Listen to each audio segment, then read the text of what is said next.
उमा किरण शैक्षणिक संकुलातील पोस्को अंतर्गत गुन्हा नोंद झालेल्या 2 आरोपींना पोलिसांनी केली आहे अटक। पोस्को अंतर्गत गुन्हा दाखल झाला होता।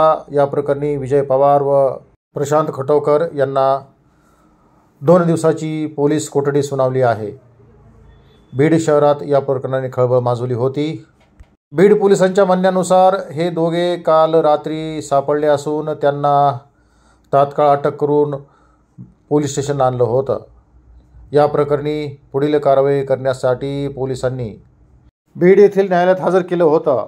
बीड न्यायालयात हजर केल्यानंतर न्यायाधीशांनी 2 दिवसाची पोलीस कोठडी सुनावली आहे।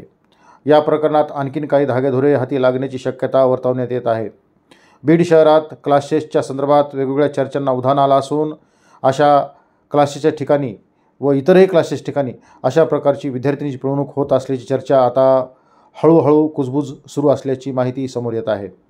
अनेक विद्यार्थ्यांना अशा पिळवणुकीला समोर जावं लागलं आहे, परंतु आता पोलीस प्रशासन ज्या पद्धतीने प्रकरण हाताळत आहे त्या पद्धतीनं आता अधिक माहिती समोर येण्याची शक्यता आहे। त्यामुळे आता बीडमध्ये खळबळ माजली आहे। या प्रकरणात किती जण आणखीन सहभागी आहेत, यांचं रॉकेट कुठपर्यंत आहे व हा प्रकार किती दिवसापासून व किती वर्षापासून चालू होता हे देखील तितकंच पाहणं महत्त्वाचं आहे।